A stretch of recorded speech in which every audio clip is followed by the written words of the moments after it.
Hello दोस्तों, तो कैसे हम बात करने वाले हैं how to score 100 marks in class 6 के। अगर आप क्लास 6 में हो, आपको हर एक सब्जेक्ट में 100 मार्क्स लाने हैं तो आपको कैसे पढ़ना चाहिए बात करेंगे आज की वीडियो में। तो चलो फिर बिना इंट्रो में टाइम गवाए स्टार्ट करते हैं आज की वीडियो, बात करते हैं आज के टॉपिक के बारे में। तो पहली चीज़, 100 मार्क्स स्कोर करने की आपको 4 चीज़ों की रिक्वायरमेंट होगी। पहली चीज़ dedication, second effort, third consistency and next study plan. इन 4 चीज़ों को मिक्स कर देते हो तो आप 100 मार्क्स हर सब्जेक्ट में ला सकते हो। 100 मार्क्स लाने के लिए आपका एक डेडिकेशन होना चाहिए, एक गोल होना चाहिए। उसके बाद आपको उसके लिए एफर्ट भी करना है, ठीक है। दूसरा काम, आपको एफर्ट भी करना है।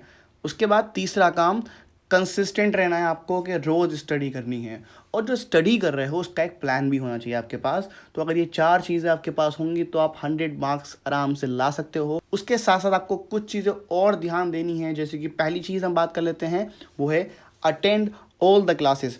आपको सारी क्लासेस अटेंड करनी चाहिए। अगर आप सारी क्लासेस अटेंड करते हो तो इसको मतलब आपने सारे चैप्टर, सारे सब्जेक्ट पढ़े हैं। और क्लास में अच्छे से ध्यान भी दो ताकि आप अच्छे मार्क्स ला पाओ। तो अच्छे से ध्यान दो, सारी क्लास अटेंड करो। अगर कोई चैप्टर समझ में नहीं आता है तो उसका लेक्चर यूट्यूब पे देखो, उसके बारे में जानने की कोशिश करो। उसके बाद second thing, take notes and complete your all work. आपको जितना भी वर्क स्कूल में दिया जाता है, जितना भी आपके नोटबुक में आपको होमवर्क दिया जाता है, उसके नोट्स बनाओ, क्योंकि वो बाद में काम में आने वाले हैं। क्योंकि आप अगर अपना वर्क कंप्लीट रखोगे तो जब एग्ज़ाम में आएंगे तो आप उससे ही लर्न करने वाले हो। तो ध्यान देना कि आप ज़रूर अपना वर्क कंप्लीट रखो टाइम से पहले और पढ़कर लिखो उसको, ठीक है। जब जो भी आप अपना होमवर्क कर रहे हो उसको समझ के करो। जस्ट ऐसा नहीं कि आप जस्ट उसको आप देखकर बिल्कुल एक कॉपी कर दे रहे हो, ऐसा नहीं, इसको पढ़ के करो। उसके बाद तीसरी चीज़, रिवाइज रेगुलरली। जो भी स्कूल में पढ़ाया गया है आपको उसको रोज़ पढ़ लो, रिवाइज करो रेगुलर। अगर आप ऐसा कर लेते हो तो आपको ऊपर लोड नहीं आएगा, आप अपना सिलेबस टाइम पे कंप्लीट कर लोगे और आप आराम से 100 मार्क्स भी ला पाओगे। सिंपल है, रेगुलर रिवाइज करना है। उसके बाद फोर्थ पॉइंट, प्रैक्टिस रेगुलरली। आपको प्रैक्टिस भी करनी है। आप अगर रिवाइज कर रहे हो तो बहुत अच्छी बात है, उसकी प्रैक्टिस भी करो। जैसे आपकी मैथ्स है उसके क्वेश्चंस की प्रैक्टिस करो, साइंस है तो उसके क्वेश्चंस के आंसर लिख कर देखो। तो अगर आप प्रैक्टिस करोगे, रोज़ करोगे, तो आपको काफ़ी बेनिफिट होगा। और मैथ्स और साइंस जैसे सब्जेक्ट आपको रोज़ ही करने चाहिए क्योंकि वो ज़रूरी होता है उनके लिए, वरना आप भूल जाओगे उनके कॉन्सेप्ट्स। उसके बाद fifth point, solve sample paper. आप सैम्पल पेपर भी सॉल्व करो, उससे आपको ये पता चलेगा कि आपके एग्ज़ाम में किस तरीके से पेपर बन के आने वाला है।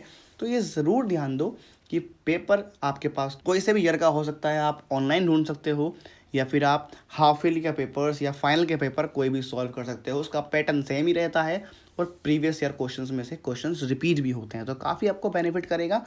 तो ज़रूर कर लेना इसको।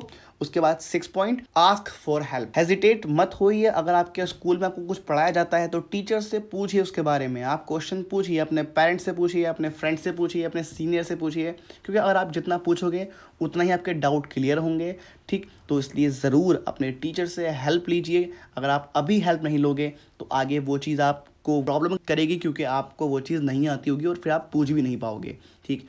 उसके बाद हम बात करते हैं 7th पॉइंट, स्टे ऑर्गेनाइज्ड। आपको ऑर्गेनाइज्ड रहना है। आपके नोट्स आपके पास हो, आपकी टेक्स्ट बुक आपके पास हो, स्टडी मटेरियल आपके पास हो, सब कुछ आप रखिए। ऐसा नहीं कि आपने नोटबुक ही नहीं बनाई है, ऐसा नहीं कि आपने बुक्स ही नहीं परचेज़ करी हैं या फिर आपका स्टडी मटेरियल ही नहीं है, उसको एक रखो। अपनी बुक परचेज़ करो, अपने नोट्स बनाओ, जो भी आपके अदर बुक्स हैं उनको भी लेकर रखो, प्रीवियस ईयर पेपर ढूंढो, आपके बाकी सारी चीज़ें जितनी भी ज़रूरी हैं उन सबको ऑर्गेनाइज रखो, अपने पास रखो। ऐसा नहीं कि आपके पास बुक ही नहीं है, ठीक है। तो उसको ये ध्यान रखो, स्टे ऑर्गेनाइज्ड। उसके बाद 8th point, that is stay motivated. अपने आप पे यकीन रखो, एक गोल डिसाइड करो कि आपको कितने मार्क्स लेकर आने हैं, तभी आप उसको अचीव कर पाओगे। तो और तभी आप 100 मार्क्स भी ला पाओगे। और उसके साथ साथ हमेशा बात ध्यान रखना कि 100 मार्क्स लाना आपका गोल नहीं होना चाहिए। गोल सिर्फ इतना होना चाहिए कि आपको वो कॉन्सेप्ट समझना है, आपको कुछ नया सीखना है। अगर आप ये गोल रखते हो कि आपको कुछ नया सीखना है, इस कॉन्सेप्ट को समझना है, तो आप हमेशा 100 मार्क्स लाओगे। तब मार्क्स आसानी से आ जाते हैं कि जब आप सब सीखने पर फोकस करते हो। जब आप सिर्फ मार्क्स पर फोकस करते हो तो मार्क्स तो आ जाते हैं लेकिन कुछ सीख नहीं पाते हैं, ठीक है। तो सीखने पर फोकस करो, मार्क्स अपने आप आएंगे। और आपको कुछ नया सीखने को भी मिलेगा और आगे वो काम भी आएगा। तो ये थी आज की वीडियो अबाउट कि आप क्लास 6 में 100 मार्क्स ला सकते हो। तो मुझे उम्मीद है कि आपको ये वीडियो ज़रूर पसंद आई होगी। अगर पसंद आए तो वीडियो को लाइक कर देना, साथ में चैनल को सब्सक्राइब भी कर देना। अगर आपको उसके बारे में और जानना है तो आप मुझे कमेंट कर सकते हो ताकि मैं उस पर वीडियो बनाऊँ। और मिलता है आपसे अगली वीडियो में, तब तक के लिए all the best. Thanks for the watching and piece.